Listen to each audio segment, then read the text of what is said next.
এসএমএলইডি TV servicing পয়েন্টের পক্ষ থেকে আপনাদের সকলকে জানাই শুভেচ্ছা এবং অভিনন্দন।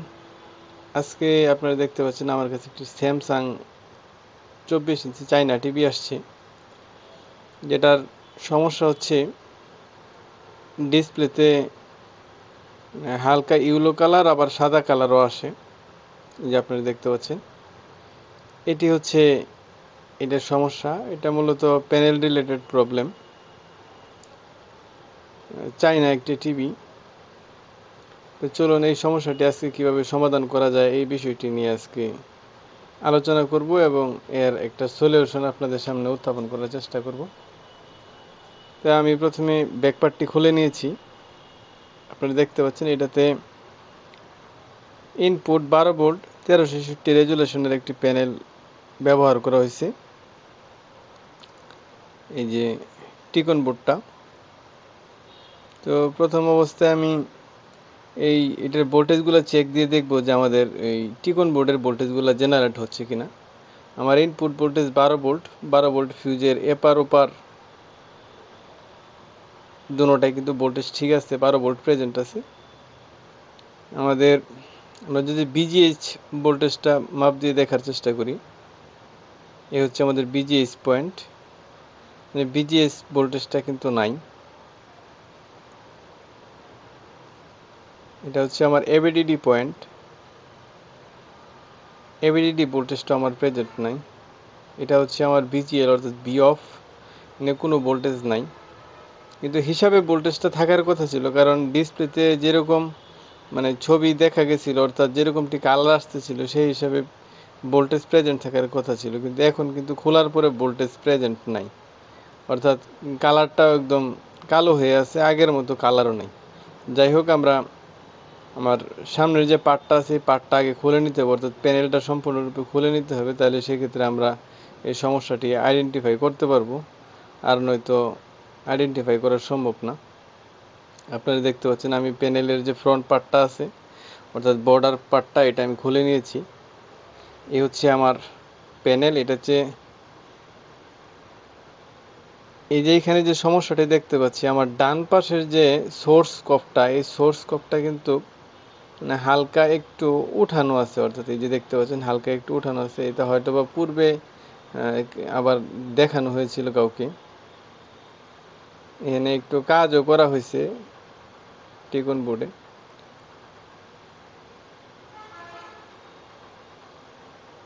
যাই হোক, আমার যে সাইড কপটা আছে, সাইড কপটাতে আমি কোনো পুরা দেখতে পারতেছি না। আমার সাইড কপটা 100% ওকে আছে মনে হচ্ছে, কিন্তু আমার সোর্স কপের একটা সাইডে হালকা একটু পুরা দেখা যাচ্ছে।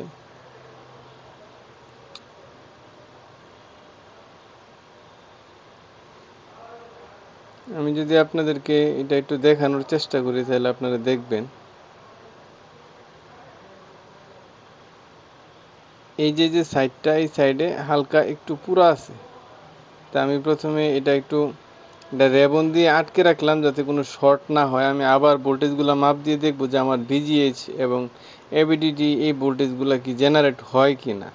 যেহেতু প্রথম অবস্থায় যে ছবি যেরকম দেখা যাচ্ছিল সেক্ষেত্রে হিসাবে ভোল্টেজ প্রেজেন্ট থাকার কথা, কিন্তু এখন ভোল্টেজ প্রেজেন্ট নাই। হয়তোবা ওই কফটা পুরা থাকার কারণে অনেক সময় এই টিকন বোর্ডটা শর্ট থাকে, শর্ট দেখায়, যে কারণে ডিসি টু ডিসি কাজ করে না। এখন কিন্তু আবার যে পিকচার আপনারা দেখতে পাচ্ছেন আগের মতো সেম টু সেম পিকচার আসতেছে। এখন যদি ভোল্টেজটা মাপ দিতে, আশা করি ভোল্টেজটা থাকবে। যে আপনারা দেখতে পাচ্ছেন বিজিএইচ ভোল্টেজ প্রেজেন্ট আছে। এটা হচ্ছে বি অফ অর্থাৎ বিজিএল -7.9, এটাও ঠিক আছে। এবিডিডি ভোল্টেজটা যদি মাপ দেই, আমাদের এবিডিডি ভোল্টেজটা কিন্তু প্রেজেন্ট আছে। তার মানে আমার ওই কফটা পুরা থাকার কারণে আমাদের হয়তোবা শর্ট হয়ে যাচ্ছিল। শর্ট হয়ে যাওয়ার কারণে ভোল্টেজটা ড্রপ করতেছিল, ডিসি টু ডিসি এসিটা কাজ করতেছিল না। আপনারা যদি পুরাটা আপনাদের সামনে একটু দেখানোর চেষ্টা করি, অনেক সময় কপ পুরা থাকার কারণে এই প্যানেলটা কাজ করা হয় না, বাদ করে দেওয়া হয়। যে আপনারা দেখতে পাচ্ছেন এই যে হালকা একটু পুরা আছে, কিন্তু এই পুরাটা থাকার কারণে ডিসি টু ডিসি এসি কাজ করতেছে না। বিজিএইচ, বিজিএল, এবিডিডি ভোল্টেজগুলা জেনারেট হচ্ছিল না। আর এই যেটুকু জায়গা আমাদের পুড়ছে এই পুরাটা দিয়েই কিন্তু, অর্থাৎ এইখানে যে লাইনগুলো সংযুক্ত করা আছে এই লাইনের মধ্যে দিয়ে কিন্তু সাইড কফের মধ্যে বিজিএইচ, বিজিএল, এবিডিডি, এই ডিবিডিডি, ভিকম এই ভোল্টেজগুলো কিন্তু আমার এই সাইডে কিন্তু যায়, অর্থাৎ এই কপটাতে কিন্তু যায়। এটা দিয়ে ভোল্টেজগুলো ওই পাশে বাইপাস হয়।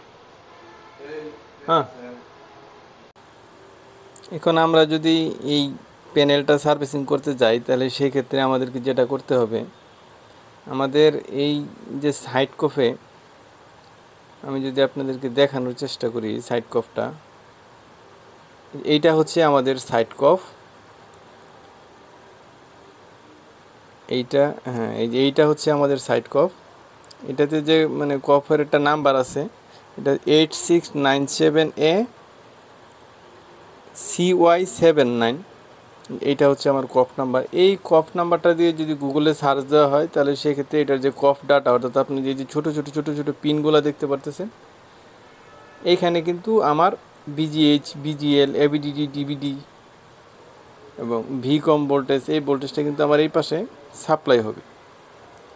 যেহেতু আমার কফটা পুড়ে গেছে তো সেই কারণে আমাকে এই ভোল্টেজগুলো আমি যদি এই পাশে যদি জাম্পার করে দেই তাহলে সেক্ষেত্রে হয়তো বা আমার প্যানেলটা ওকে হওয়ার সম্ভাবনা আছে।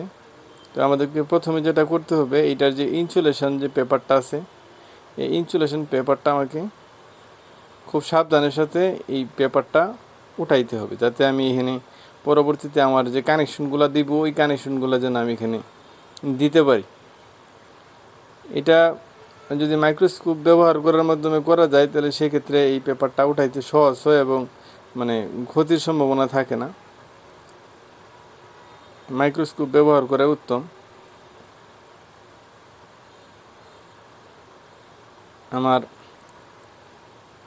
এই সবগুলা কফি আমি উঠিয়ে নিয়েছি, আমার যে পিনগুলা ছিল এই সবগুলা পিনের আমি ইনসুলেশন উঠাই নিয়েছি।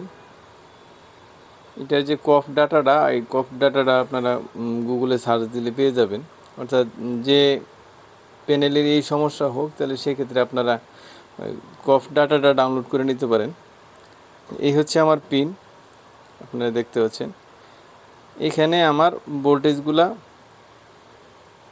এটা হচ্ছে ভিজিএল, ভিকম, ভিজিএইচ, তারপরে ডিবিডিডি 3.3 ভোল্ট, এসটিবি, তারপরে হচ্ছে ওই, এই ভোল্টেজগুলো আমার মানে জাম্পার করতে হবে।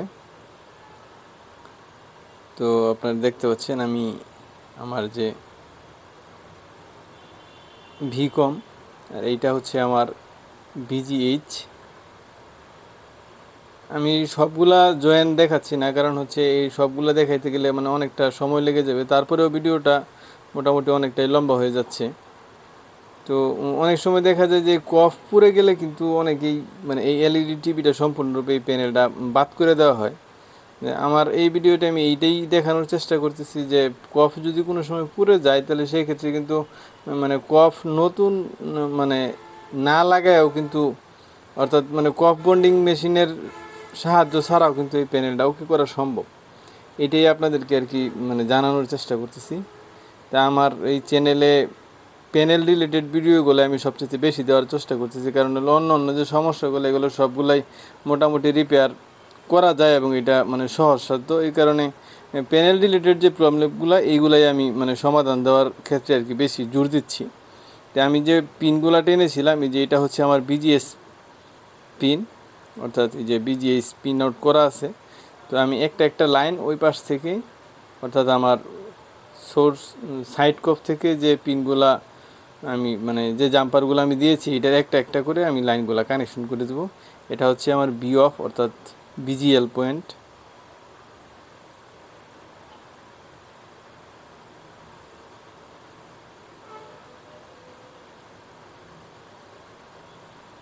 এটা হচ্ছে আমার ডিবিডিডি অর্থাৎ 3.3 ভোল্ট। সবগুলা ভোল্টেজই অর্থাৎ কফ ডাটায় যে যে ভোল্টেজগুলো দেওয়া প্রয়োজন এই সবগুলা ভোল্টেজই কানেকশন দিতে হবে, আর নয়তো হয়তো কালারে কোনো ঝামেলা করবে, আর নাহলে গ্রাফিক্সে ঝামেলা করবে, একটা না একটা সমস্যা মানে থেকেই যাবে। যদি আমার সাইড কফটা ওকে থাকে তাহলে সেই ক্ষেত্রে মানে প্যানেলটা ওকে হবে আশা করি।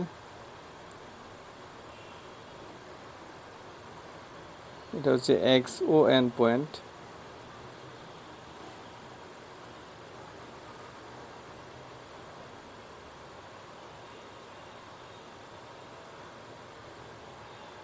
আপনারা যারা আমার এই কাজটি দেখতেছেন, যদি আপনাদের মানে ন্যূনতম উপকারে আসে, তাহলে সেক্ষেত্রে আমার এই ভিডিও ধারণ করাটা সার্থক।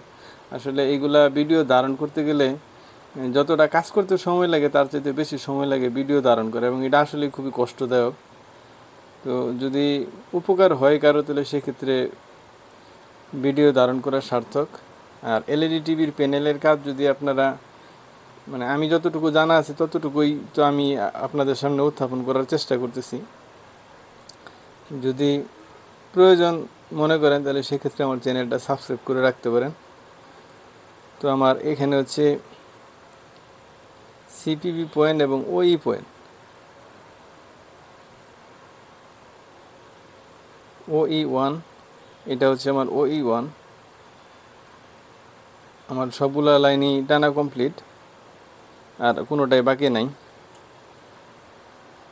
যে সম্পূর্ণটা আপনাদেরকে দেখানোর চেষ্টা করি। দেখুন কি একটা অবস্থা, তারে তার হয়ে গেছে সব, তার আর তার। এটা জাস্ট হলো লাইনটা টানা হয়েছে, লাইন টানার পর আবার মানে নতুন করে একটু চেক দিয়ে দেখতে হবে, কারণ হচ্ছে যদি একটা পয়েন্টও ভুল টানা হয় তাহলে সেক্ষেত্রে আরও বড় দুর্ঘটনা হয়ে যেতে পারে। হ্যাঁ, তো আমি সবগুলো আবার চেক দিয়ে দেখলাম ঠিক আছে। তো এই তারগুলো সব উলট পালট হয়ে আছে, এটা এক সাইড দিয়ে টেপ করে করে মানে সুন্দরভাবে লাইনটা টেনে দিতে হবে। ওইটা আমি টেনে দেব, আগে এটা চেক দিয়ে দেখি যে আমাদের প্যানেলটা কি ওকে হয়েছে কি না। যদি সাইড কফ খারাপ থাকে তাহলে সেক্ষেত্রে আবারও ভোল্টেজ ড্রপ করবে। সেক্ষেত্রে কফ বন্ডিং মেশিন ব্যতীত, অর্থাৎ নতুন সাইড কফ লাগানো ব্যতীত আর এটা সার্ভিসিং করা সম্ভব না। আমি একটু চেক দিয়ে দেখি।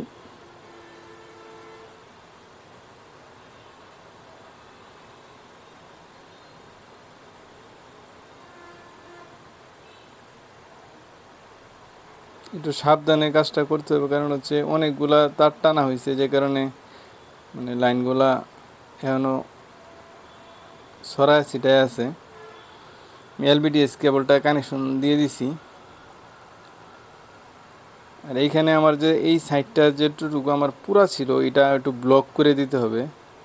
ব্লক যদি আমি না করি তাহলে সেক্ষেত্রে মানে আবারও মানে শর্ট সার্কিট হবে এবং আমার ডিসি টু ডিসি কাজ করবে না।